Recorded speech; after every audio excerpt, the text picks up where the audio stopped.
few minutes, you'll hear the voice of the man who kidnapped Stephanie Slater. It's the voice of someone who may well have been involved in other major crimes, of course, including murder. I was convinced it couldn't be him, but decided to video the programme so that when I came home on Thursday evening, I could listen to the voice and put it out of my mind completely. I want to speak to Crimewatch, quickly, please. Who's calling? Never mind. And then he said, "Never mind." Even when I think about it, I go cold. Have you got the money? Who's this, please? Never mind. Have you got the money? I just went hysterical. I knew immediately it was his voice. And I paced up and down the room 20 or 30 times, just shouting, "It's him, it's him." You'll get a message at 3 o'clock. A message at 3 o'clock tomorrow? Yeah, and do you want her to give you a password? If you tell me a word, I'll get her to repeat it to say that she's all right. And I just wanted to stop him talking, because the more he talked, the more I knew it was him, and I was so angry at him, but because I know he's so intelligent and that he'd come to this, that he'd been stupid enough to get himself involved in anything as ridiculous as this. This is the story of one of the most remarkable criminal inquiries of this century, a sequence of events that gripped the nation and was solved in a joint effort by the public and the police. This studio played a role in it. Almost everything you'll see has been recorded in the real locations, and most of those involved have taken part and helped recreate things in meticulous detail. But what follows isn't just a matter of record. It's an insight into the absurdity of the crime and the heroism of the people who were touched by it.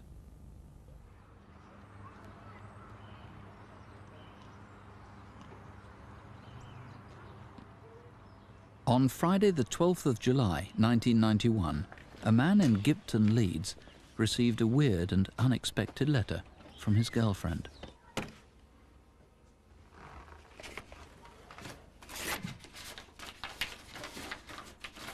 Dominic, help me please. I've been kidnapped and I'm being held as a personal security until next Monday night. Please go and tell me Mum straight away. Mum, phone the police straight away and help me.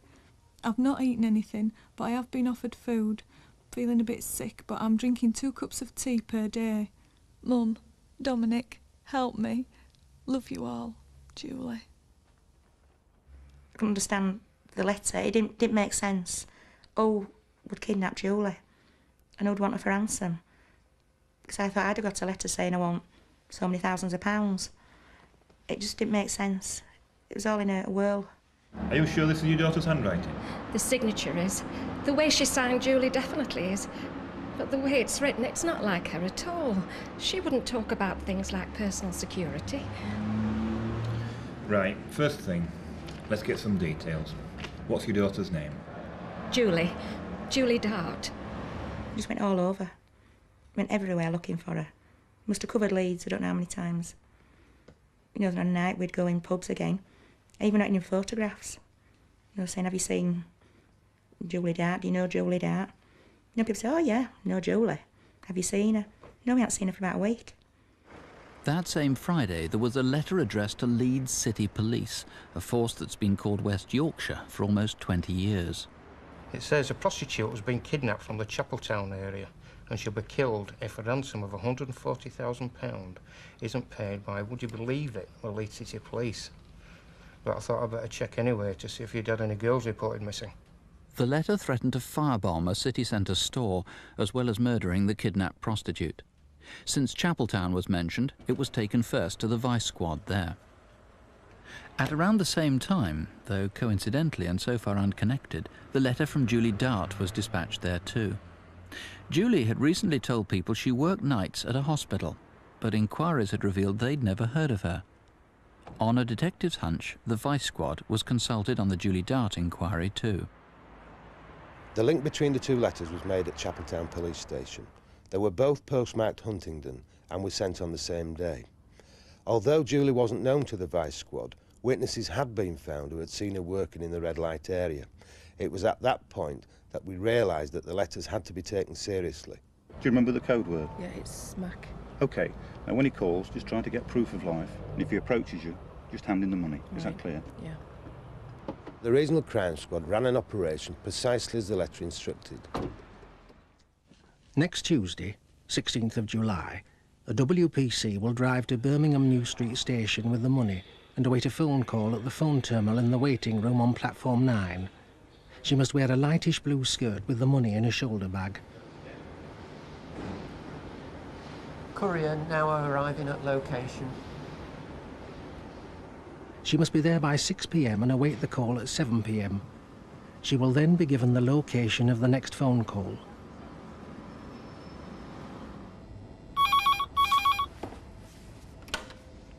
Hello? Hello?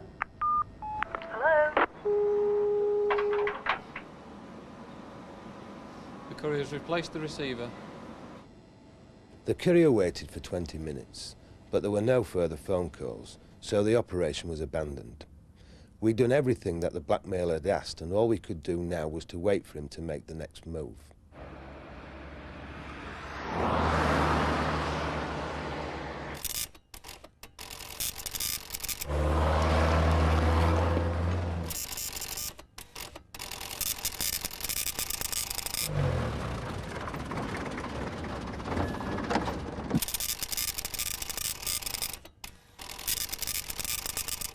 It was a week after the letters had arrived and 90 miles away.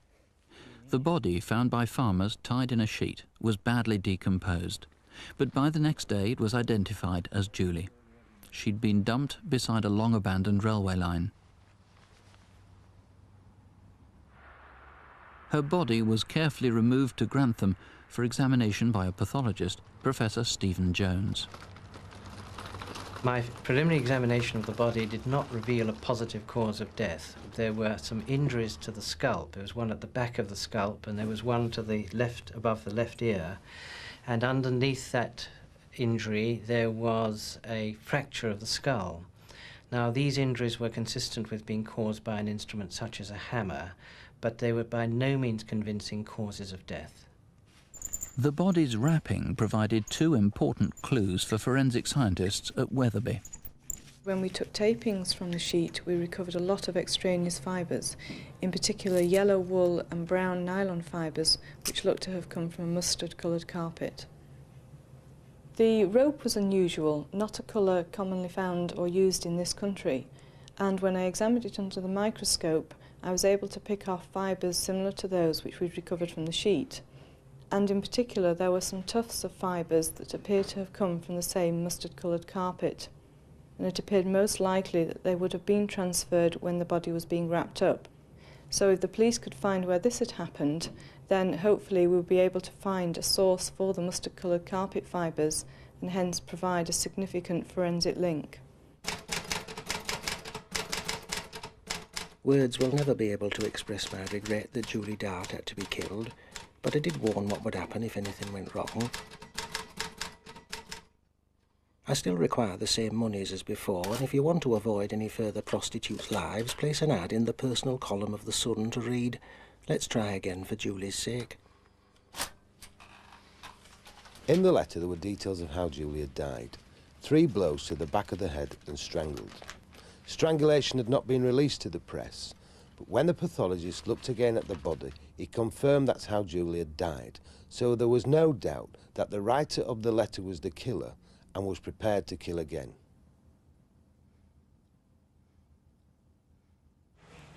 Three days after the ad, another letter came. This one was handwritten, acknowledged seeing the advertisement, warned another hostage would be taken, and set another date for the handover of money. Yet the whole thing seemed to be a game. There were even betting odds on who would win.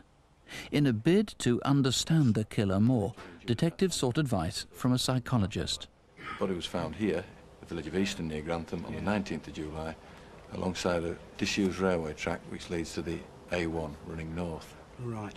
I would like a copy of each letter. Paul Britton works with criminals in hospitals and prisons and knows how they think and operate. Based on my initial examination of the materials, I felt that they were dealing with a complex man, a very careful planner. He was likely to be aged in the middle years, late 40s, early 50s, that educationally he would be at least a secondary level, but not degree level. He would have bootstrapped himself along the way. I thought that occupationally he would have a high level of technical knowledge, but his technical skills wouldn't be at quite the same level. It was very clear that he was a complex games player. He wanted to be viewed and taken very seriously by the police service. He wanted them to engage him as a high-level adversary, and it was quite clear that he was going to kill again unless he was caught. And it was very important they took this very, very seriously. Does Bravo want to control the couriers in and into the phone box?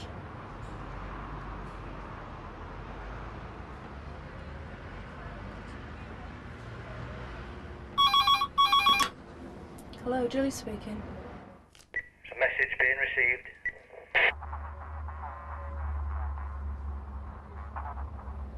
Look, if you're listening to me, I haven't been able to understand a word you've said. Seems to be struggling with the message.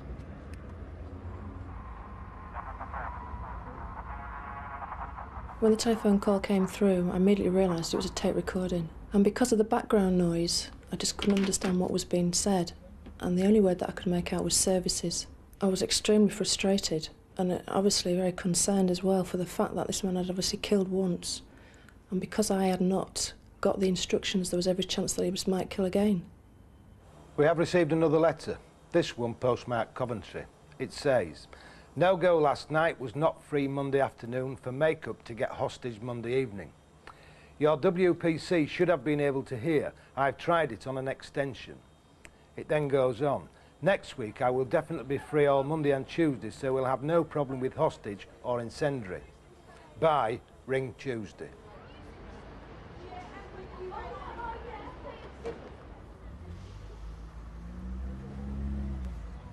Could not make it Tuesday evening due to the fact there was no suitable hostage in the Huddersfield red light area on Monday evening. The phone call will be made to the usual box on Wednesday the 14th of August at 8:15 p.m. This will be the last time you will receive a call at the usual location. Should anything go wrong, you will not then be given the location of the incendiary device or the prostitute's body. Hello, Julie speaking. I'm going to have to tell you where to go because my tape recorder's broken. Yes? I've taken a hostage. Her name is Sarah Davies. I abducted her last night. She lives at Workman Gardens in Ipswich. Sarah Davis from Workman Gardens? That's right. The kidnapper's told her that he's taken another hostage. He's given details. Sarah Davis, Workman Gardens, Ipswich. So far. Control to 6 so far. Now I want you to take the M1 northbound to junction 40, not junction 39, then take the A638 to Wakefield. Did you say the A633? No, take the A638 to Wakefield. At 1/8 of a mile along the way on your right-hand side, there's a phone box by a bus stop with a green. Be there by 9:45. Driving up the motorway, I was obviously very, very elated. We were actually getting somewhere, that this man had made contact, and that we were so very, very close in capturing him. We'd had all the previous frustrations of no phone calls and not being able to understand messages. But at this point, I really felt sure we were going to capture him. Control to the team. The courier's on the A638 towards Wakefield to stop at the telephone kiosk. Hello? Is that Julie speaking? Yes, it is. Hello, it's me again. Problems. I'll have to ring you back in half an hour. So you're going to ring back on this number? Yes, I will. Right, okay.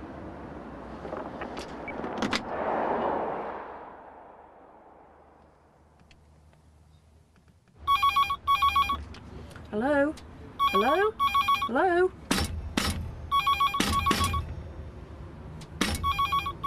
I realised at that point that the cradle had jammed, so I had to thump the actual cradle to release it, by which time the collar had cleared. So waited then for another half an hour, just hoping that he would ring back, but the call just never came. And my feelings were totally, I was just totally shattered and upset by the fact that yet again we'd not reached a conclusion. But on the plus side, we could find no evidence of a Sarah Davis who had gone missing, and we formed the opinion that this was an invention on the part of the kidnapper to put the police under more pressure. Next day, on the M1, under a disused railway bridge, 3 junctions down from where the phone box had jammed the previous evening. Mark Workmate found it. It looks a bit suspicious to me. It just looks like a white painted brick and a tin can. just the light that's on the tin can that makes it look suspicious. Has anybody moved at all? In fact, it was completely harmless, but it was blown up to make sure. Stuck onto the brick was a stencilled message. South Yorkshire Police circulated details on the note, and it was quite obvious that this was our man. When we visited the scene, we realised that this was where he was going to get the money. We did our own reconstruction. His plan was quite simple.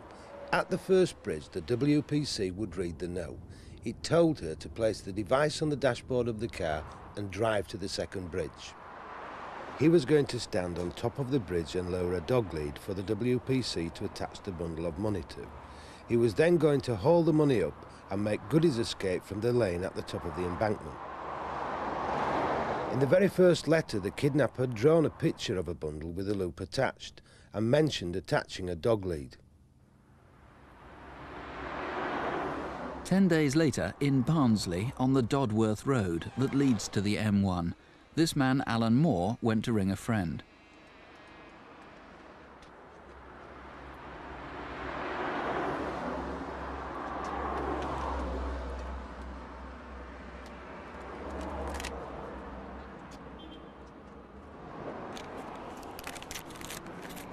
It was the missing link, with instructions on how to find the white brick beside the motorway.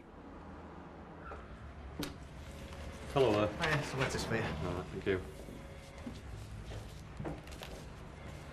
Meanwhile, at Millgarth Police Station, back in Leeds... The game's now abandoned. You'll have to file your papers until I try again. There was no hostage or device. I didn't need to. Following Julie's death, you'd cooperate in anything I wanted. For your records, Julie's body was kept in a wheelie bin for 2 very hot days, which is why the body deteriorated so quickly. There were 3 things that were important at that time. The first was that the methodology that the offender would use was now known, quite clear about that. The second was that there was likely to be a gap before he came back. And the third, and probably the most important, was that he would certainly come back. He couldn't leave it alone. The brick was found on the 15th of August on the motorway, and it went to forensic. They established it was a white painted blue brick. It was given to me to see if I could establish its origin, and I visited a number of agencies and soon found out that it was very rare, and that's where Andy Biggs came in. Measuring the dimensions and geometry of the brick, we were able to establish it was extremely unusual in as far as the dimensions didn't conform to normal brick sizes. Samples were taken for chemical and mineralogical analysis, and that told us that the brick had been manufactured from a particular clay type, that it had come from one quarry in Newcastle under Lyme, and that one company had manufactured that product. By putting all these factors together, we were able to establish that it was an extremely rare brick. It was literally a 1 in a million product, just like having a penny black. While the brick was being checked in Staffordshire, forensic scientists at Wetherby were trying to reconstruct the container that had been blown up as a suspected bomb. It too had a rare feature. It was made of plastic, but had been coated with an unusual silver paint. A police officer who kept tropical fish recognised the top and metal rim as having come from a fish food container. It was then possible to compare what we'd been able to reconstruct with a genuine fish food container, and they were indistinguishable. The only other clues they had to work on were the letters. They'd been posted from Yorkshire and around the Midlands, so the sender obviously had time to travel, and several words were consistently misspelt. The evidence was sent to a forensic document examiner in Birmingham. The first 2 letters were typewritten and showed considerable damage to the typeface. For example, the capital letter P had its top left serif missing. The 3rd and 4th letters were handwritten. The handwriting on them looked odd and appeared to have been disguised. There were features of the handwriting, however, which made me believe that if the police found the person responsible for the letters, I would be able to identify him from his handwriting. We didn't hear from him for quite a while, but we were always sure he would come back. And sure enough, in October... As you are nowhere near on my tail, the time has come to collect my £140,000 from you. On Wednesday the 21st of October, the same WPC will be at the phone box on platform 3 of Carlisle Station, At the same time, and quite unknown to the Julie Dart inquiry, a similar threatening letter was sent to British Rail. Unless we receive a cash payment of £200,000, we shall cause the derailment of an express train. On Wednesday the 21st of October, 2 female employees of BR must be at Crewe Station at 3 p.m. Detective Chief Superintendent Pat Fleming of the Met was running the railway threat inquiry and was seeking links with other blackmail cases, including that involving Julie Dart. A West Yorkshire detective, Eddie Hemsley, helped compare the letters. This is a copy of the British Rail extortion letter, which I've had a chance to compare with the Dart letters. Immediately you'll see there are a number of similar points. Firstly, the writer has made use of a stencil, and that stenciling is underlined, as in the Dart inquiry. There is a request by the writer for money to be packaged in a similar fashion to that in the Dart inquiry. Again, the writer has made use of a diagram, and there is use of some technical language. However, the real clinching factor as far as I'm concerned is that in both cases a WPC has been instructed to attend a telephone kiosk on a railway station platform as the first point of contact for the courier. We decided that it would be not to our advantage to run the operation in respect of British Rail on the same day that he was making a ransom demand against the Julie Dart team. Both would have involved extremely large surveillance, very close together with all the inherent dangers. So we decided to defer our operation, not to refuse him payment, but to defer the operation. Congratulations. You have now qualified for retribution. Within a week or so, a small penalty will be imposed in the form of the removal of an electric loco pantograph, and with a little luck, the downing of a section of line. With a little luck was a phrase the blackmailer used often in different letters, but this time the luck was with British Rail. A chunk of stone had been dangled from a bridge on the West Coast main line in Staffordshire. Although there were no reports of any damage to trains, what he'd done was incredibly dangerous and could have caused severe damage to the train or the train driver. We were left wondering, what on earth is this man going to do next? Stephanie, are you going to come and do that measure up with you in Calshot Road? I'm not sure if I can. I've got a viewing at 10:30.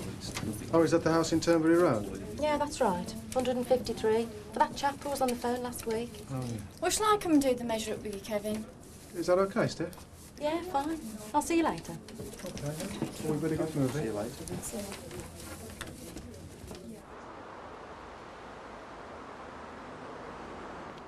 Mr. Southall? Yes. Sorry I'm late. Would you like to come inside?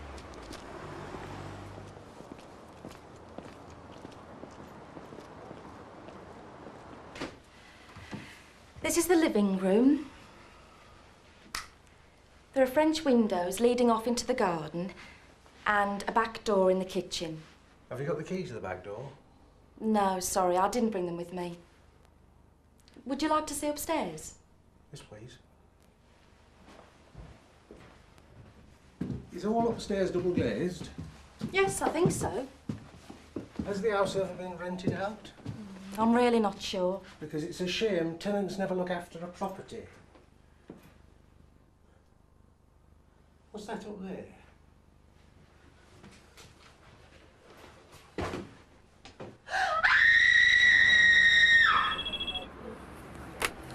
Hello, Walsall Road Police. Hello, my name is Watts. I'm the manager of Shipway's estate agent. Yes, how can I help you? Well, it's a bit strange, actually. One of our girls seems to have gone missing. How do you mean, missing? Well, she went to show somebody on the property, and we haven't seen any sign of her since. But the strange thing is, a man's just phoned up demanding money and threatening to kill her if we don't cooperate. Let me be clear, are you saying that one of your employees has been kidnapped? Yes. What's her name? Stephanie Slater. It was about midday when he called. He came into the office about 2 weeks ago. He said he was in charge. I told him I was. Then he wrote us this letter making an offer on a house in Turnberry Road. Yeah. Then he said, listen, Stephanie Slater's been kidnapped. There's a ransom in the post tomorrow. Contact anyone. and she'll die. Nothing. Let's check upstairs. Can you tell me what happened next? Yeah, when we arrived at the house, the front door was slightly open and Steph's car was parked outside. When we opened the door, we found the keys just inside, and if you just have a look just there, it looks like there's some blood on there. Maria? This looks like blood here. Kidnaps are an extremely rare offence, aren't they, thankfully? I mean, I think I've only known 3 in 28 years in the police force. We get lots of different hoaxes in relation to this sort of offence. And at the beginning of this inquiry, uniformed officers were sent to the scene. That was definitely a mistake. We recognised that very, very quickly. Withdrew the officers from the scene and replaced them with covert officers so that we wouldn't prejudice Stephanie's life or the inquiry in general. When I press these 2 buttons, the machine will record every telephone call that comes into the office, from when you pick the receiver up to when you put the receiver down. So we don't need to touch it once it's set? Not at all. Right. I don't really know that much about her because she's been with the company such a short period of time. The overriding thing is to stay as calm as possible and to make yourself some note as to what's being said. Shipway's going to help you. Right, so get in touch with you and make as many notes as possible. That's right, yeah. Hello? Hello? Hello? That was him. He just said Stephanie's dropped her keys in the hall and to lock up.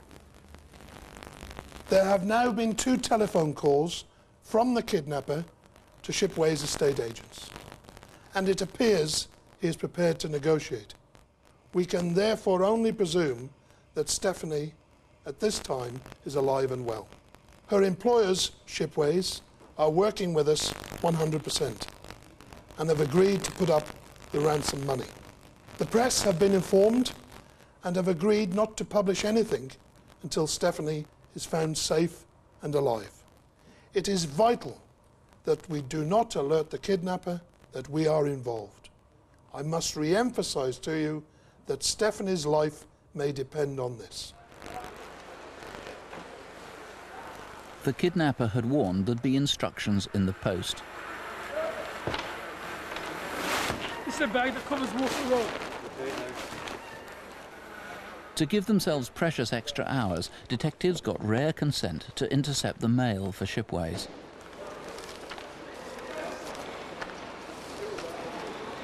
Looks like it, John. Yeah, that's it.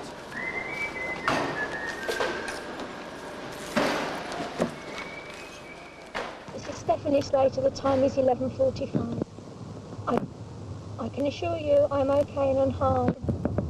Providing these instructions are carried out, I will be released on Friday the 31st of January. For next Wednesday you will need an ordnance survey map. Number 103 Blackburn and Burnley. Kevin Watts must be the person to act as courier and use his car. Next Wednesday at every point where instructions are given, the boot of the car must be opened for at least 30 seconds. The money must not be marked in any way whatsoever, or contain any device whatsoever. Is that your daughter's voice? Oh, yes. That's Stephanie. Unbelievable. Well, we just could not, it would not register, really, as such, as she'd been kidnapped. And it just hasn't happened to normal people. Like I class myself a working class person. You always class these things in kidnapping or abductions into business people or film stars or people in the eye in the light of people in the eye up. And when they asked for money, we said to the police, we said, well, the only thing we can offer you, if they want money off us, is their property, is the house. They said, you'll have to sell the house. That's all we've got. That's all we can give you. And the police said, in no way will it affect you in any case in money. If there's money required, it will be found. What was the added dimension to this particular kidnapping was the fact that at a very early stage we recognised there may be a link with the Julie Dart murder, and therefore we're not only dealing with a kidnapping, but a kidnapping by a man who'd already killed previously. Accordingly, a first step was to check quietly, with dog handlers in plain clothes, that Stephanie hadn't been murdered and left in Great Bar where she'd been kidnapped. At the same time, police started discreet house-to-house inquiries, very discreet, in case the kidnapper saw or heard what was happening and took retribution. We're investigating a break-in just up the road. It happened between 10 and midday on Wednesday, and I was wondering if you'd noticed anything unusual recently. No, not really. Did you see any strange people or cars? I saw a red van in the right-of-way out at the back of the house.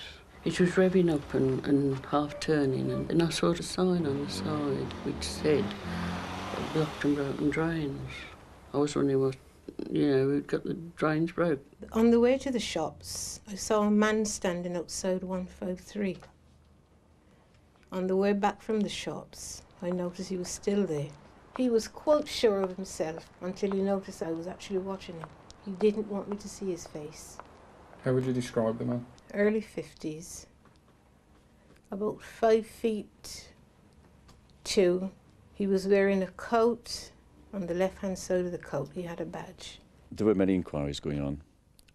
The intelligence cell was sifting through all sorts of bits of information that were coming in. There were covert house-to-house inquiries being carried out near the scene of Turnberry Road and Shipways itself. I had officers in various parts of the country checking on kidnappers, their associates, people who may have served in prison with them, people who had a grudge. But the secrecy of the inquiry tended to hamper us. It was like working with one hand tied behind your back. We were very much in the hands of the kidnapper and really waiting for him to make the next.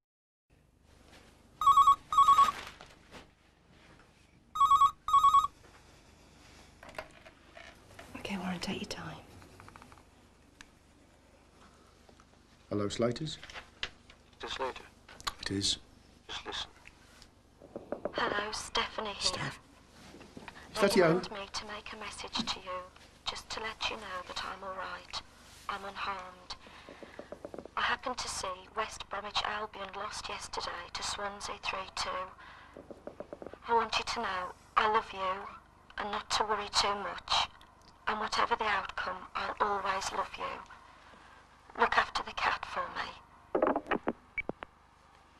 What's happened? Is she all right? She's alive. She's alive. She's all right, love. Betty was over the moon, was the tonic to her to know. And I said, that's Stephanie today. I said, that recording was done today, Sunday. Of course, the message she gave was yesterday's message. And the moment she said yesterday, she must have been talking that day, which was Sunday. Police felt they had no option but to prepare a ransom. As agreed, it was put up by Stephanie's employers. But should they also accede to the kidnapper's demand that her boss, Kevin Watts, should be the courier? They simply asked whether I would be willing to be the courier. And I said yes, anything to ensure the safe release of Stephanie. I was deeply concerned and always was concerned. A, for the safety of the courier, Kevin Watts, and B, secondly, for his ability to respond in a crisis situation. Past experience has shown that even police officers placed under such pressure fail to come through. But we had to bear in mind all the evidence that was available to us. The kidnapper had visited Shipways. We believe he'd seen Kevin Watts, could identify him. We had been practicing and training with Kevin Watts right from the start. And we'd watched him develop, grow stronger, grow confident in our ability to safeguard him. Stephanie. They spent an awful lot of time with me,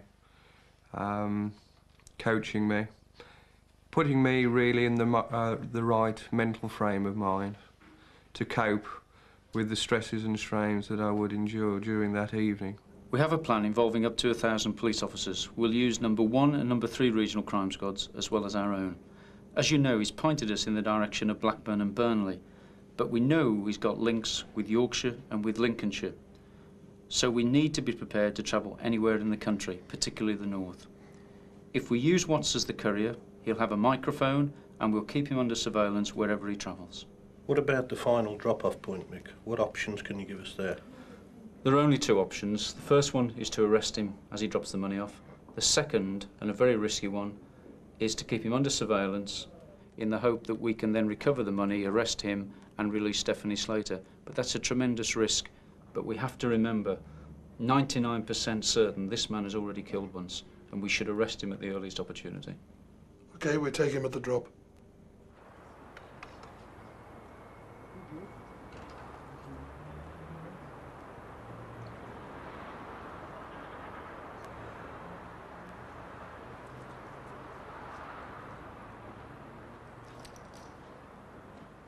My wife and family were at the door waving me off.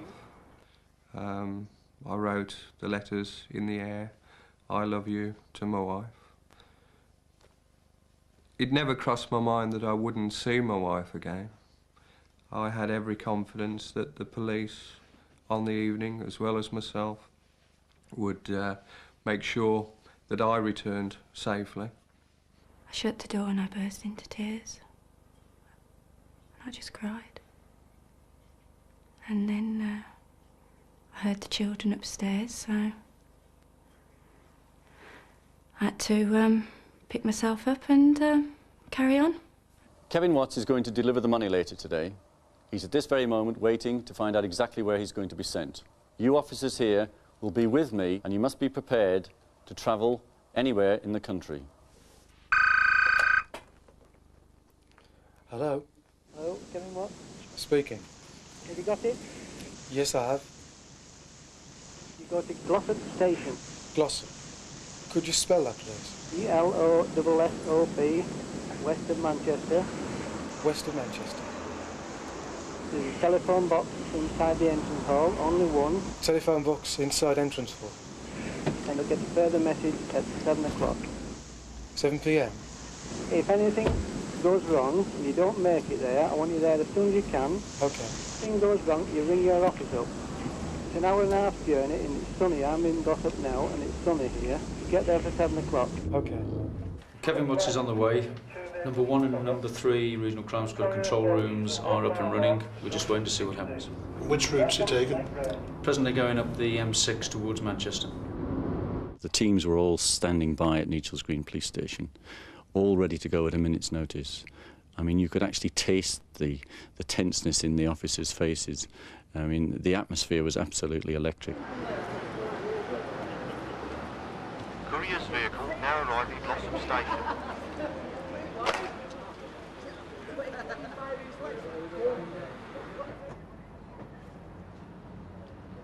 Courier out of vehicle.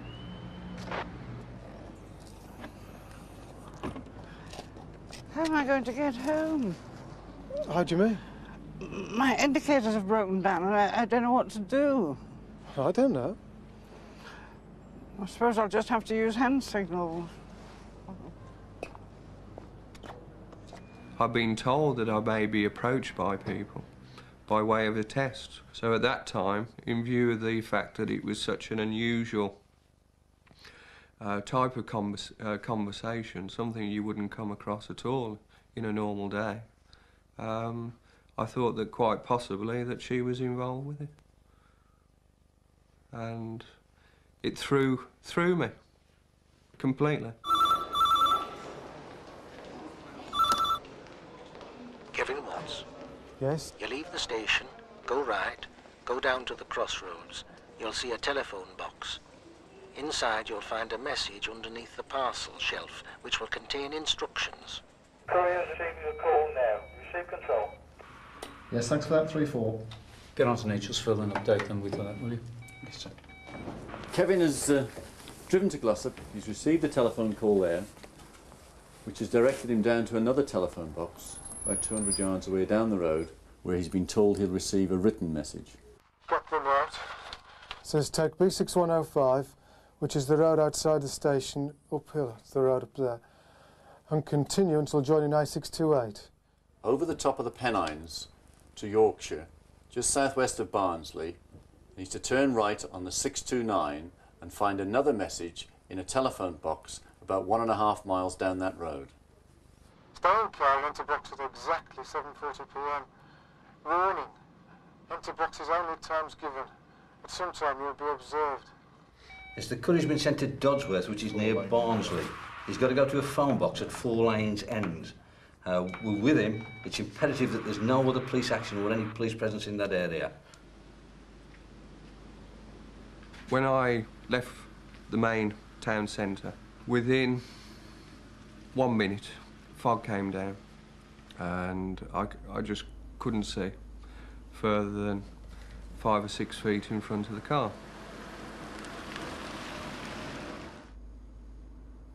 I had no idea of how long I had to travel, so I got it in my mind that it was starting to get very late. OK, got that. Hang on. He's getting really worried at the moment. The fog's on him right down. Just tell him to keep calm, follow the directions. Yeah.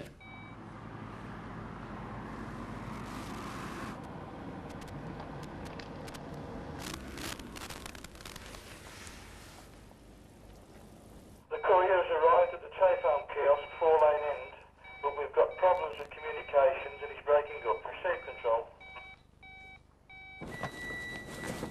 The telephone box was illuminated.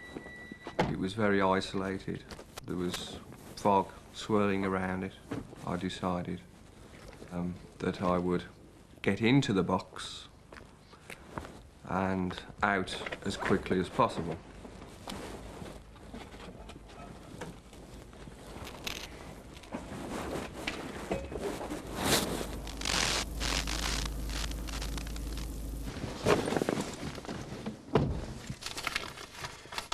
Got the note. Says, this route will show if you are being followed. We've lost contact with the courier. His mic's gone completely dead. Receive control. Trevor, put the contingency plan into operation. Nick, all crews who've had a loss, hold the locations and report immediately any visual or radio contact with the courier. The message said to turn around, to turn right 50 yards up on the right-hand side, to turn left about 100 yards on the left-hand side, down a bridle path. When I turned down the bridle path, the first thing I saw was a shipway sign, which had been made up. It was a little wooden stake in the ground. I thought, he's waiting for me at the end of this track. This is it. You know, this is the crunch. Due to the foggy conditions and the way that he was starting to twist my mind, I was completely oblivious to the fact that communications may have broken down. From my point of view, I knew that there was the possibility that they would black out any sort of communication with me if this was going to be the point whereby the drop was going to be taken. I've been told to look for a cone. It also said to me that I was to replace the money in the bag that was by the cone. Because of the fog, there's walls all the way around. He could have just stepped out and touched me, and I wouldn't know until he was on top of me. I was extremely, extremely fine. You couldn't put it into words how I felt at that point. I was just totally alone with him.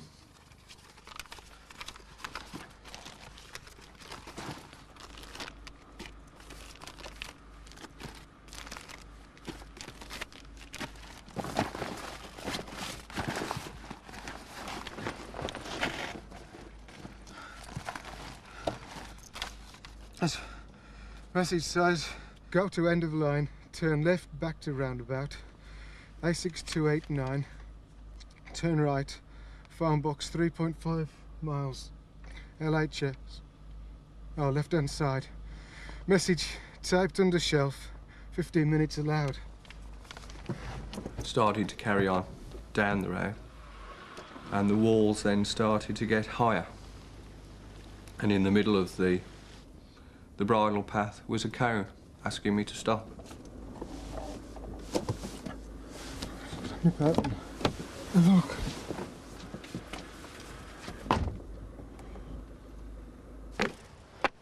Stop. 60 seconds allowed. On wall by 4 sign. Would try. Put money and bag on tray. If buzzer does not sound, leave money there. Remove car in front of car and go. Money will not be collected until you have left. At that time, I was just going along with exactly what he was saying. I wasn't in control of my own mind. He was. The feelings I had were undescribable. I understand afterwards there was actually a message on the train, which I didn't pick up. Purely and simply is that I was in that much of a panic. I just wanted to get out of there.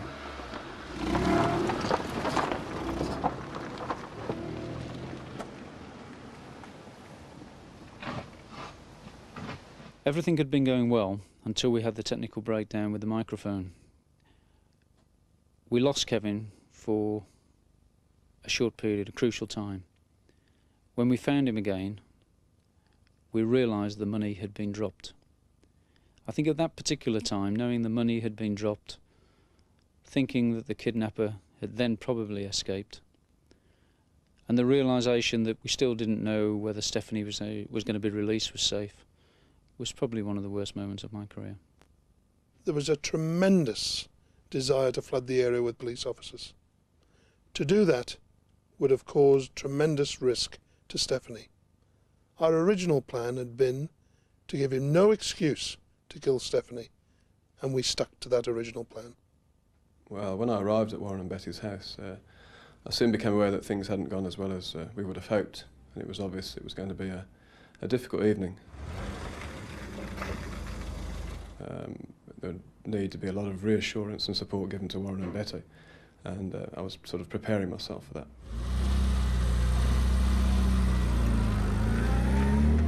Well, later that evening, I went upstairs to use the toilet, and I just happened to pick probably the wrong moment. There was a banging and a ringing, and obviously concerned me greatly, and I'm desperately trying to get back into my trousers, and I could hear Warren heading for the door downstairs, and I'm shouting to him, "Warren, leave it, I'll get it!"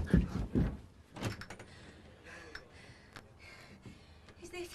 It's Stephanie! Stephanie, Warren! Oh, Barry! Wait, Oh, Barry, is he out there? Betty, she's back! Come on, Oh, Warren, please remember! And Adrian didn't realise who it was, and it was only me brushing Adrian aside, and I said, "It's Stephanie." And we just grabbed her and pulled her in the house. And Adrian was as dumbstruck as I was. He just couldn't believe it. Okay, Betty, please don't touch her for the moment, please. In a minute, Warren, back towards the sofa. I was just in a whirl. I just couldn't believe what was going on. And Betty run down the stairs, and we just couldn't believe it. We just couldn't believe she was there. She was in the house. And she couldn't believe it herself. Of course, she couldn't see. She couldn't focus. We got the lights on. Right, turn round. Okay, have a sit down. Warren, please, remember what we said.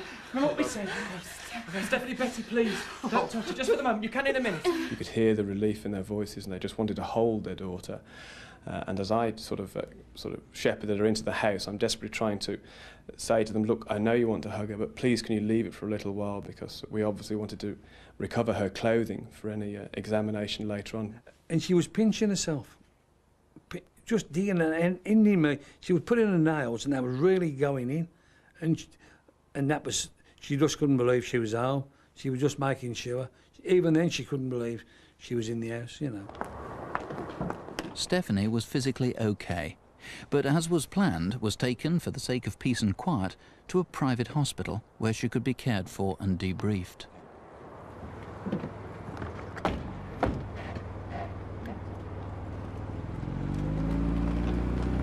The bleep went off just after about 12:15. When I read the message and it said, "Stephanie's back safe and well," I mean, I just couldn't believe that. It just seemed to be untrue, basically, at the end of the day. I mean, I was extremely happy, and I thought, right, now the inquiry really starts. If she's back safe and well, we've got something to work to. And at long last, he wasn't calling the shots, the kidnapper. We were going to call the shots from the following morning. Last night, I saw a metro car pull up outside my house. After a while, somebody got out of the car, which looks like a girl, backwards. And she looked sort of drunk. She put her head back in the car, spoke to whoever it was. The door shut, And after a while, she sort of staggered round and headed back down towards the road, running with her hands dragging all over the place. What can you tell us about the car?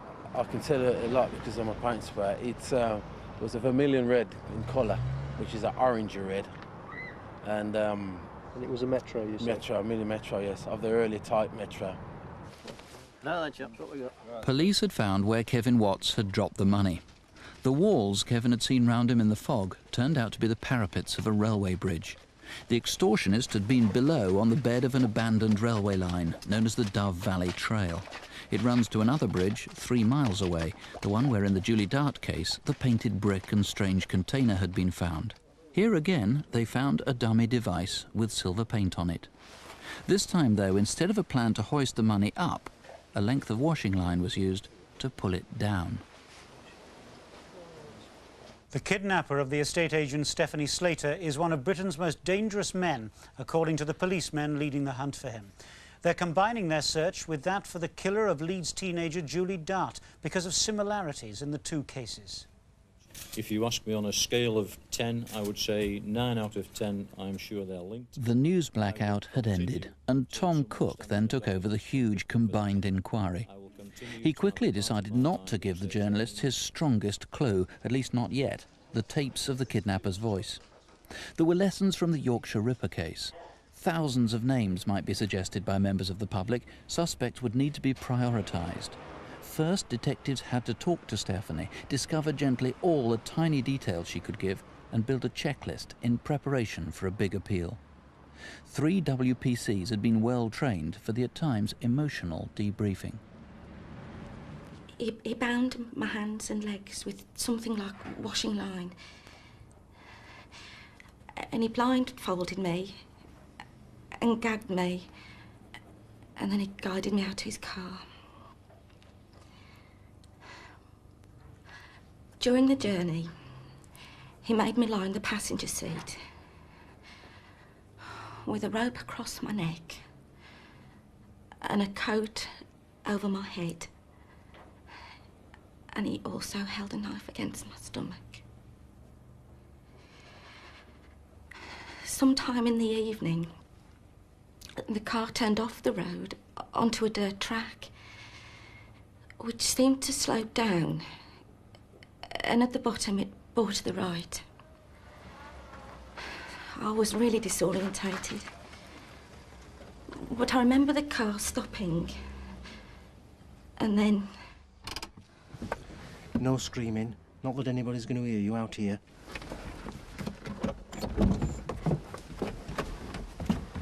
I got the feeling he wanted me to think we were out in the middle of nowhere. I heard the sound of keys rattling, and then a heavy door being pulled open a little way.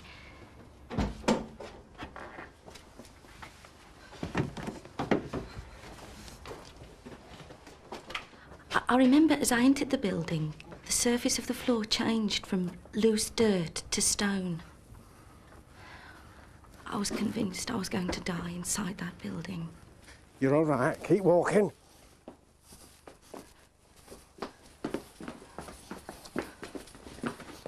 Come on, sit down. Right, you're going to have to change your clothes. I've got some others for you to wear.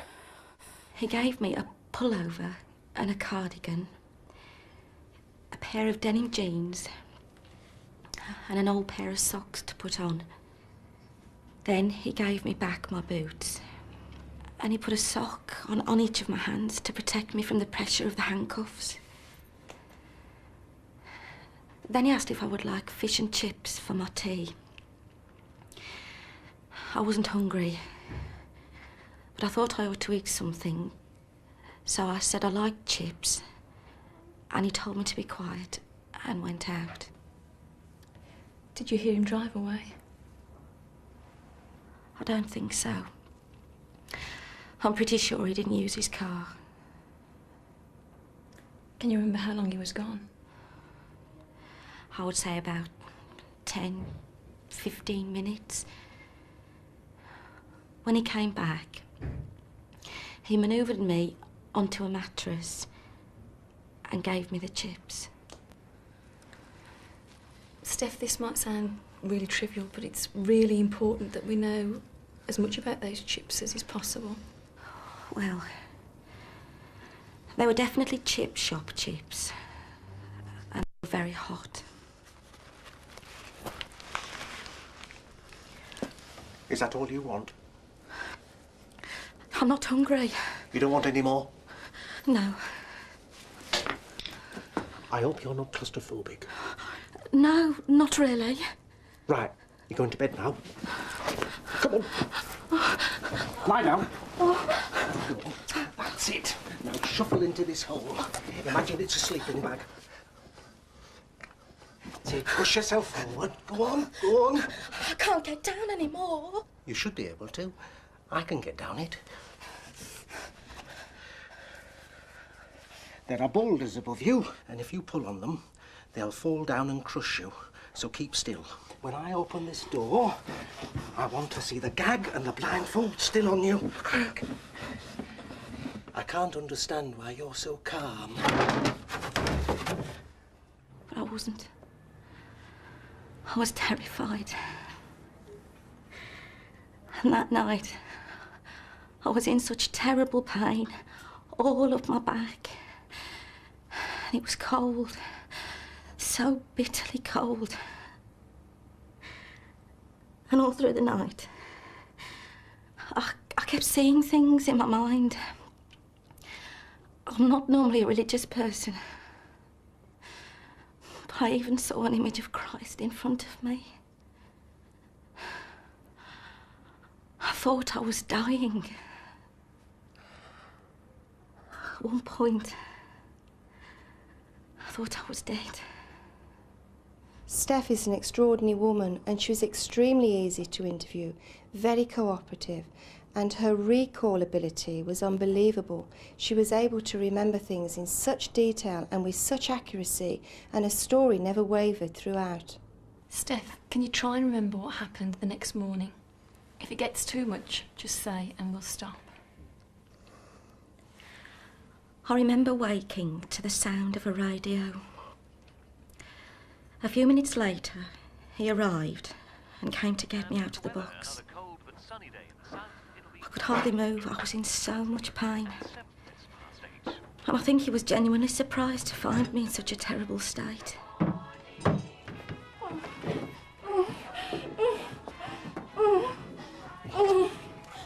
What's the matter? I can't move.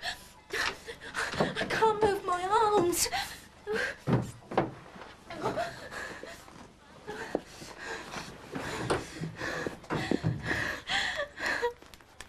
Is that better? It's getting better. Would you like some tea? Yes, please. Here you are. Now you can stay on the mattress, but don't move. If you do, I'll know. He let me stay on the mattress that day. And he gave me a chance to think. I knew that screaming wasn't going to do any good. I thought, if I talked to him, make him realise I was human, it would make it more difficult for him to kill me.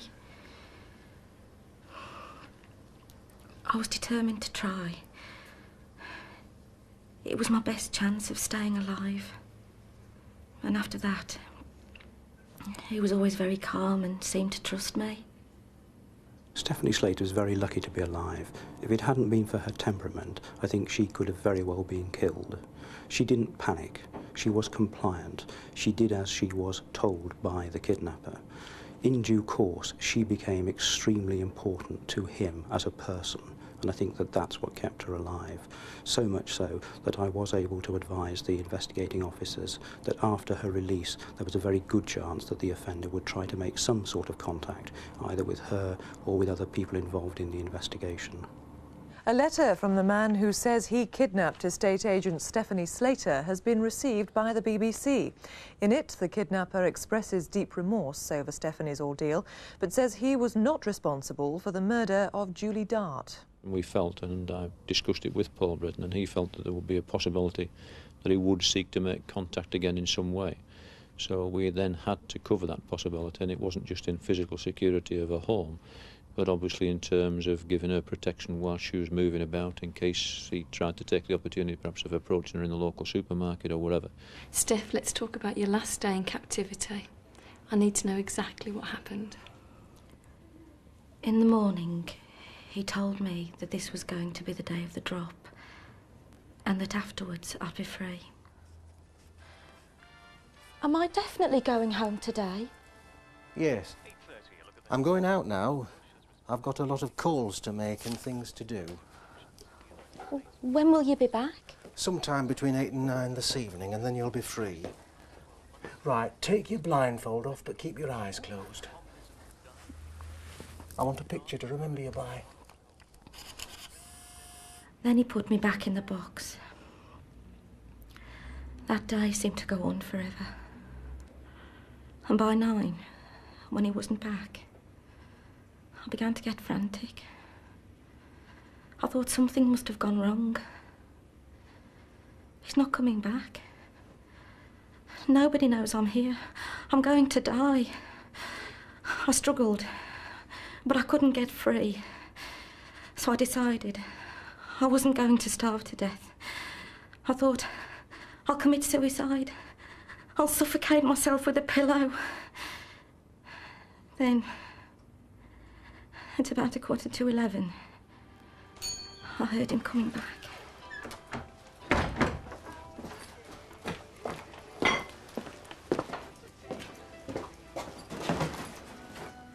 Is that you? Yes?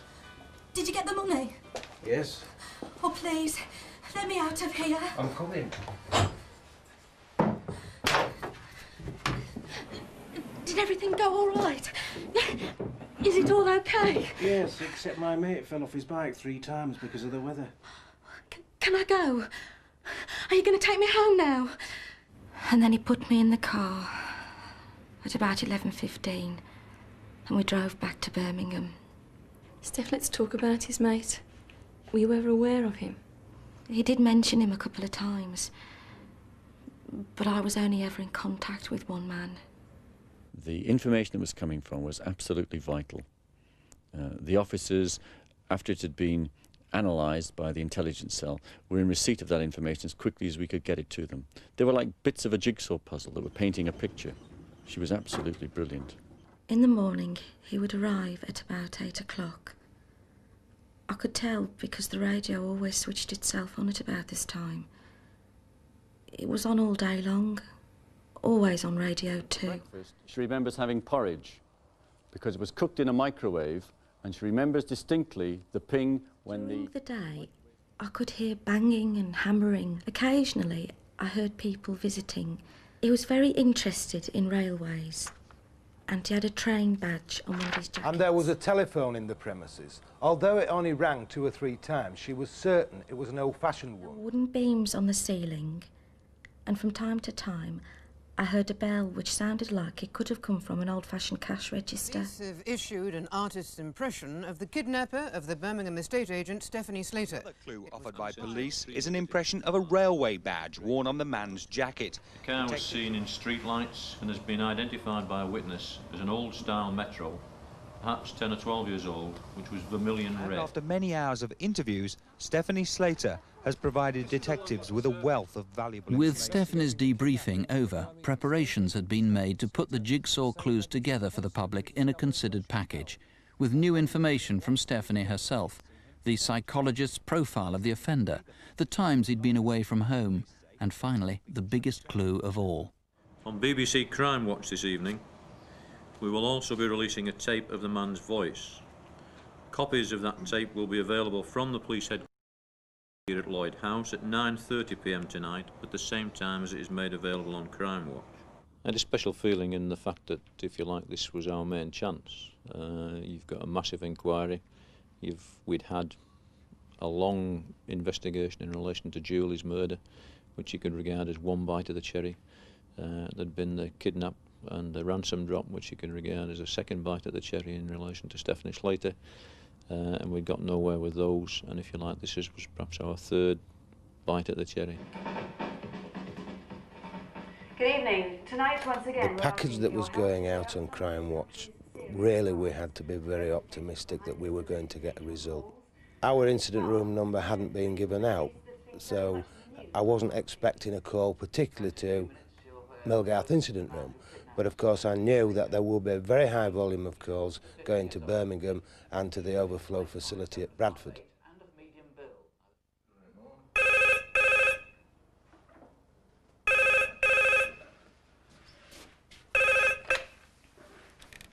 Julie Dare, Incident Room, DC Greenwood. I've just heard a recording of the voice, and I know who it is. Can you give me his name, please? His name's Michael Sams. I used to be married to him. I'm certain it's him. You don't need to look any further. And can you give me your name, please? Susan Oak. I live at Riddleston, near Keighley. You've got to believe me, I know it's him. I felt like I was betraying my children because I knew that this was their father, and I knew it was going to hurt them, and I knew it was going to hurt me, but it was something I had to do. So it's mixed emotions because I was thinking of his mother and his wife. This every emotion it's possible to feel, you feel all at once, but you know that you've got to do it, so you just get on and do it. I saw him a few days ago at a family funeral, and he was driving that red Metro. He even refused to give me a lift in it. And what else makes you think that it's him? Well, I've seen the picture in the paper, and I thought it was similar. And I know he's a railway fanatic. But until I actually heard the voice, I didn't think it could possibly be him, because nobody's ever mentioned a limp. Why haven't you ever publicised that he's got a limp? What do you mean? About 13 years ago, he had to have his leg amputated. He's only got one leg. I didn't think they believed me. I was so frustrated that I knew without a second's doubt it was him. And of course, now I realise that they must be used to people ringing up and giving information. But I knew it was him. And they were so calm about it. And I was so angry that they didn't immediately get up and go and arrest him. At no time had there been any mention of a limp. It was not mentioned in Stephanie's statement at all. Therefore, from our hopes being high, they just went down a notch. That perhaps this wasn't as good as it could have been, until Tim turned round and said, look, the best burglar I know has got no legs at all. So I just turned round and said, right, sort it out.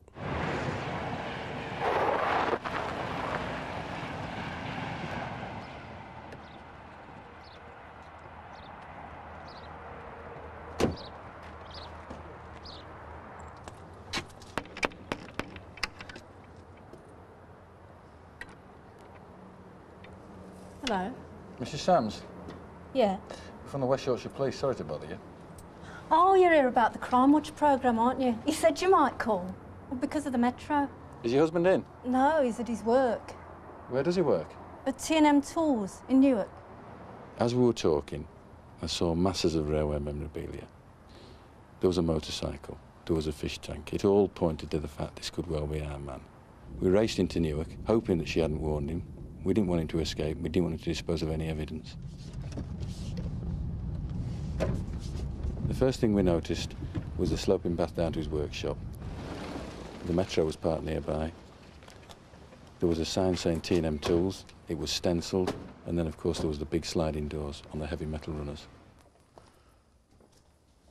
Hello? Is anybody in? Hello? We're from the West Yorkshire Police, can we come through? Yes, I've been expecting you. What is it you want? We're investigating the murder of Julianne Dart and the kidnapping of Stephanie Slater. I'm Detective Sergeant Grogan, this is Detective Sergeant Leach, and this is DC Greenwood.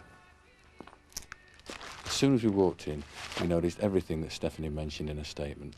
The beam, the old telephone, the microwave, the radio. Let's see. What station is this radio tuned to? Radio 2, I have it on all day. I'm arresting you for the murder of Julianne Dart and the kidnapping of Stephanie Slater. You're not obliged to say anything unless you wish to do so. What you say may be given evidence. Empty your pockets out. You've got the wrong man here. You're making a big mistake. The only thing that wasn't immediately apparent was the old till. It was only when the door was opened that the bell sounded, and that tied everything up for us. Well, quite frankly, I didn't believe them. I said, is this a wind-up? Are you on a Vodafone? Ring me back.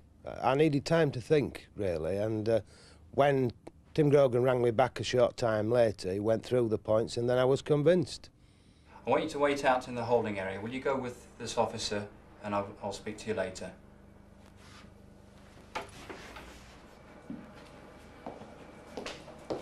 I don't think he'd expected to be arrested. He was pale and distressed. He was taken to the holding area prior to being placed in the cells when... I kidnapped Stephanie Slater, but I didn't murder Julie Dart.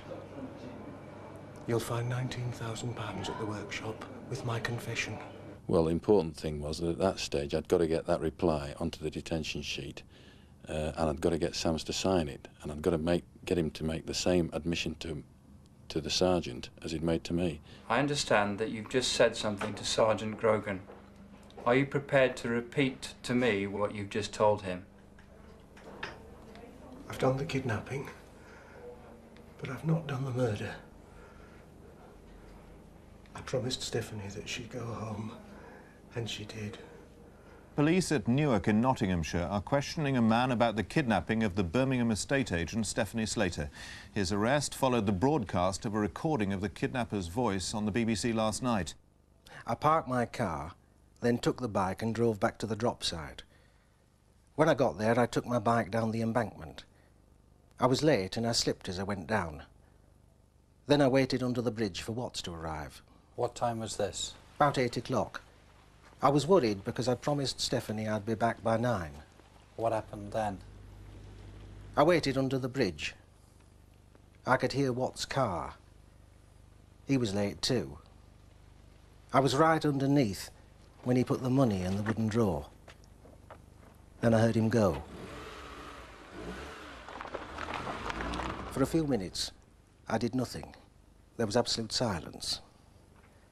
Then, when I was sure he hadn't been followed, I tugged on the cord and the drawer came down. The money was all in bits in plastic bags. I packed it up and set off on my bike. Half a mile further on, I stopped to check and see if there were any bugs. There weren't, so I drove back to the car, then went back to release Stephanie. Where is the rest of the money? I buried it. You've buried it? Yes. Where is it now? I can't say where it is at the moment. Well, is there someone else involved? No, I carried out the whole thing entirely by myself. Once Sams was arrested, he was admitting Stephanie Slater.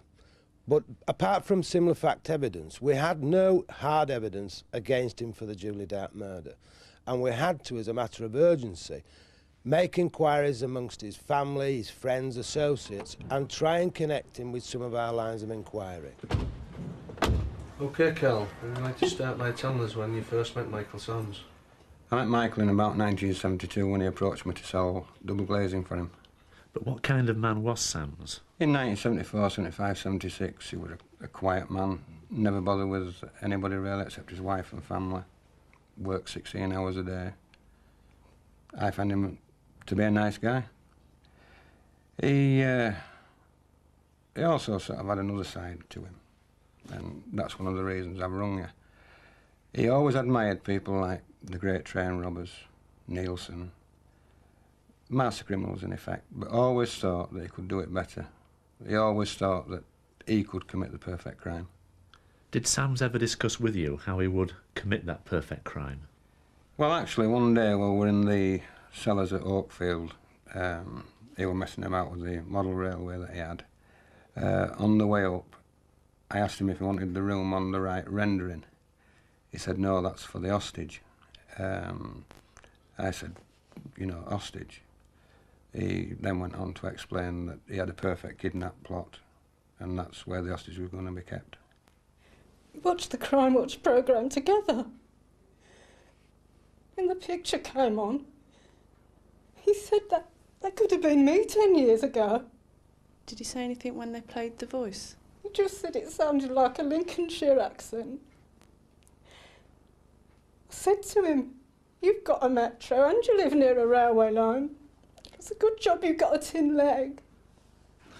Apparently he did 9 months for a car theft in 1978, which was his first offence. It was whilst he was in prison that his right knee developed a tumour, and it was then that he had to have his leg amputated. Any Leeds connections? Yes, he served his sentence at Armley Prison in Leeds. Then when he came out, he lived locally with his second wife until that marriage broke up a couple of years later. Are you connected with the kidnap and murder of Julie Dart? I can categorically state I never knew Julie Dart. I've never seen her or talked to her. We believe that you held Julie in your workshop. No, there's no truth in that. And that unlike Stephanie, she took a blindfold off and had to be killed. No, there's no truth in that whatsoever. I didn't have anything to do with Julie Dart. And what I'm waiting for is the evidence that links the two cases together. In fact, for days, a carefully prepared team had been examining the kidnapper's lair. Blue bricks were found, and they were obviously unusual ones. Amid the jumble, there were long strands of human hair, and on an old curtain, what looked like a diluted stain of blood. Nick? Yeah. What you got? Tuft of brown fibres. It must have been going through Sam's mind that we were going to find evidence that would link him with the Julie Dart murder, because next morning he called for the interviewing officers and he changed his story. One of the things I said at the start that no one has picked up is that £20,000 was for another's help. Well, on the Wednesday, an accomplice picked me up and took me to all the boxes where I left the messages and telephoned Kevin Watts. Then he took me to the bridge where the money was to be dropped and left me there. After that, everything was exactly as I described it. I drove along the Dove Valley Trail back to where the car was parked, and we set off back to my workshop. On the way, an argument developed with this other person. Would you like me to continue reading your statement? Yes. As we were driving back, I said, Christ, I've forgotten to fill my car up.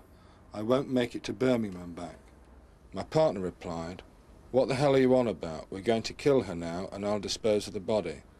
I thought he was joking. Piss off, I said, she's going home. No, she isn't, he said. She'll identify you. Dead people don't identify. A heated argument broke out, during which I received a cut wrist from a knife. In the end, I agreed to give him all the money in exchange for Stephanie's life, accepting around £20,000. I also promised not to identify him and not to tell the police where the money was until I had been charged. Are you content that I now hand this to the police? Yeah. Right. Well, obviously the first question is, we'll require you to name him. Oh, I couldn't do that. Why not? Because if I did that, he might well take it out on someone else, on Stephanie herself, and I wouldn't want to take the risk. We're asking you to take that risk. I'm not interested in how long I get. I'm not interested in what I get. Michael, that's not your decision. No, I won't take the risk. I believe Michael Sams was hoping that the second man would be a convenient way of explaining away any evidence that we had to connect him with the Julie Dart murder. But in actual fact, he was backing himself into a corner. In a previous letter, the fax letter, you said that you know the man that murdered Julie Dart and who tried to extort money from British Rail. That's correct, yes. Is this the same man who's got all the money from the Slater kidnap, your accomplice? It is, yes.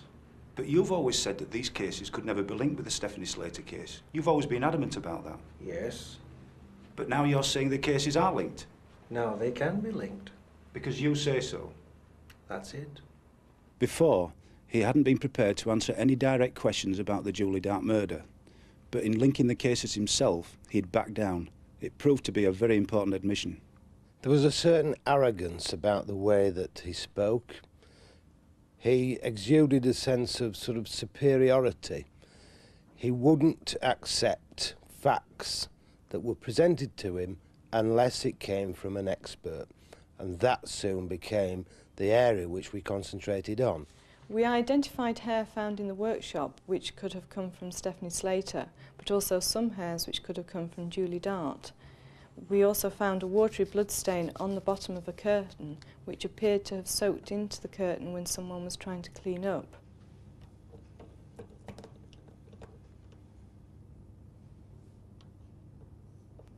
This blood was subsequently shown to be of the same group as Julie Dart and different from the blood sample of Michael Sams, his wife and Stephanie Slater.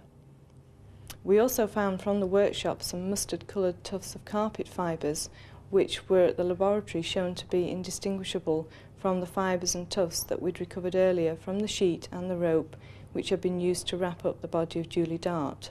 It's impossible. Just impossible. Impossible? Impossible for them to be the same. So what explanation can you give? I say it's impossible. But forensically, if it proves... Well, yes, yes. What are you going to say then? I don't know. I've no idea.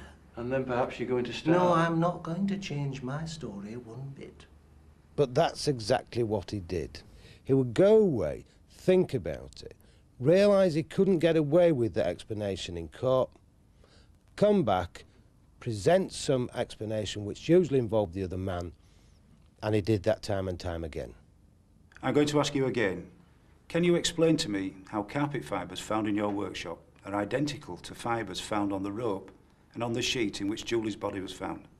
It obviously means that at some time the sheet and the rope must have been in my workshop, and then someone took them. By someone, do you mean your accomplice? That's it. During the course of the interviews, we asked for handwriting samples, which quite surprisingly, Michael Sams gave. They were taken down by a motorcyclist to Birmingham, and Paul Rimmer did his comparisons between those and the letters. I found a number of significant similarities. For example, the letters D were flattened in shape and had the downstroke towards the middle of the letter, in both the question letters and the specimens. The letters F, I could see, were done in just one stroke, again in both the question letters and the specimens.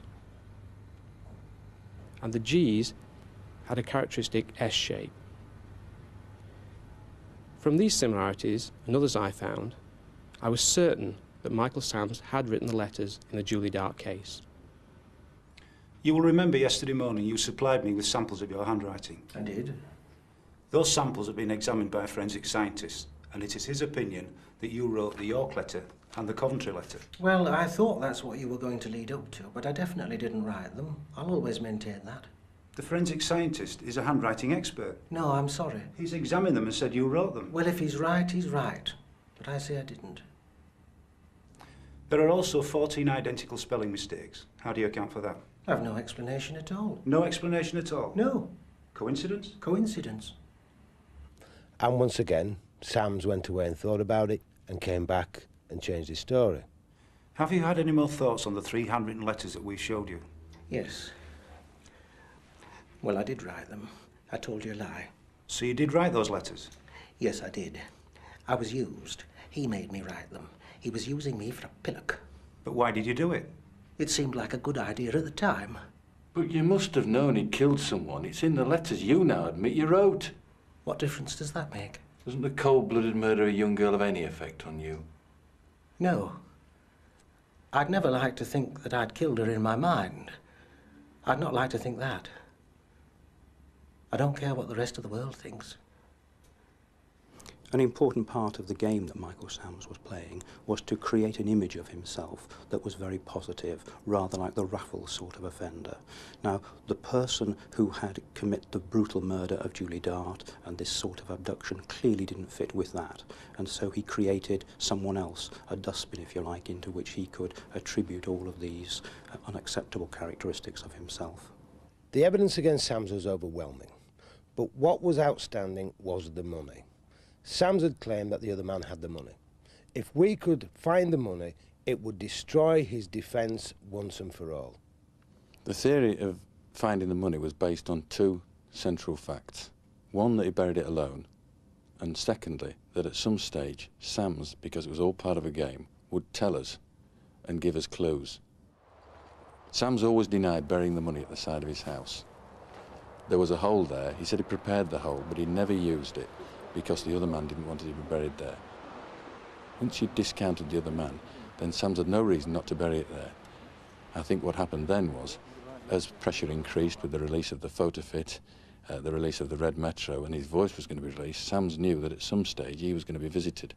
He then decided that as the pressure increased, he'd got to move it to another area that he was familiar with.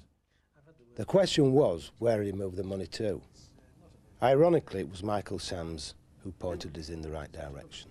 In July last year, 2 witnesses saw a man with a walking stick on the private road less than a mile away from where Julie Dart's body was found. Was that you? No. Another witness saw a red Metro on the disused railway line, which runs past the field where Julie Dart's body was found. Was that you? No. I told you, I don't know that area at all. The only time I've ever visited anywhere near there was when I went train spotting at a place called Stoke Summit. This is where Julie Dart's body was found, and 1.7 miles away is Stoke Summit. Which is where he said he was train spotting. Yes, but the strange thing about it is, it's the East Coast line, it goes right past his house. If he wanted to train spot, he could have train spotted at home. And he says he was there after releasing Stephanie Slater. Do you know exactly when that was? Well, it was foggy and drizzly. It could only have been the 19th of February, the day before Crimewatch, the day the Red Metro went in the paper. I think he could well have been burying the money.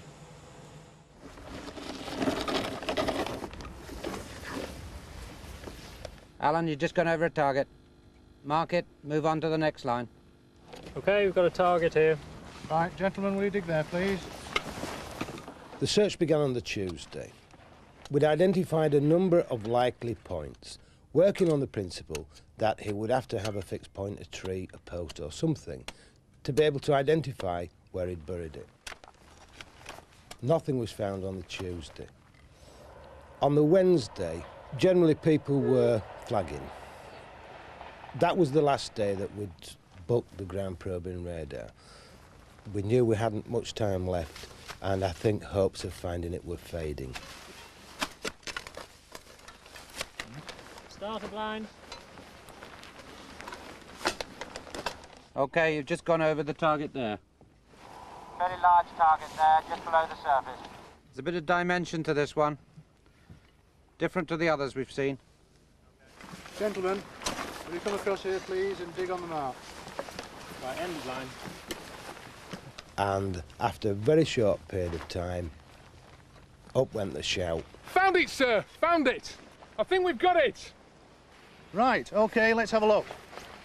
We were highly delighted. I personally thought it was all the money. It seemed the right package, and I thought there was £140,000 there. We got it sealed, we got the scene forensically examined, but we weren't going to count it because, quite obviously, we would have disturbed the evidence. The following morning, Michael Sams responded to a piece that he'd read in the newspaper that we'd found the money, and contacted us through the prison staff and said, "Will you come to see me? You've only found half of it." We then were a little bit disconsolate because, of course, it still left open the possibility that the other man could have the other half. So we went down, had a talk to him. He told us that he'd packaged the money up, but the other man had buried it, and though he didn't know specifically where the other package was, he believed it may be in the same vicinity. I arranged that we should go back there the Friday morning, and a small group of officers, and we started digging. And 16 feet away from the first find, I'd been prodding away and found an area of soft ground, said to them, lads, dig here. Just a minute, this looks like it. He stuck the fork into the ground, and up came the money. It totally knocked the second man 30 for 6. If there was a second man, he'd certainly had plenty of opportunity, 9 months, to have gone back and got that money. And of course that then was for me the greatest moment, because I knew then that we'd destroyed him totally. Michael Sams maintained his innocence of Julie's murder throughout his trial, but was found guilty on every charge and given 4 life sentences. 4 days later, he changed his story once again and admitted that he'd murdered Julie Dart. All that going through it, and he's waited till afterwards, and he's confessed. Because he felt sorry for me. You know, it's just the cheek of the man. You know, he felt sorry for me. You know, but it's not me I wanting to feel sorry for, it was Julie. You know, and he still felt no remorse for Julie. No qualms, no remorse. heartless at the grief you have caused. When Stephanie Slater was kidnapped, I have not the slightest doubt that she was in desperate and mortal danger. And if it had seemed necessary to you, she, like Julie Dart, would have been murdered in cold blood. Her survival, in my judgment, is entirely due to her own remarkable moral courage and the unostentatious display of qualities of character that have excited the admiration and respect of everyone in this court, from the jury to the judge.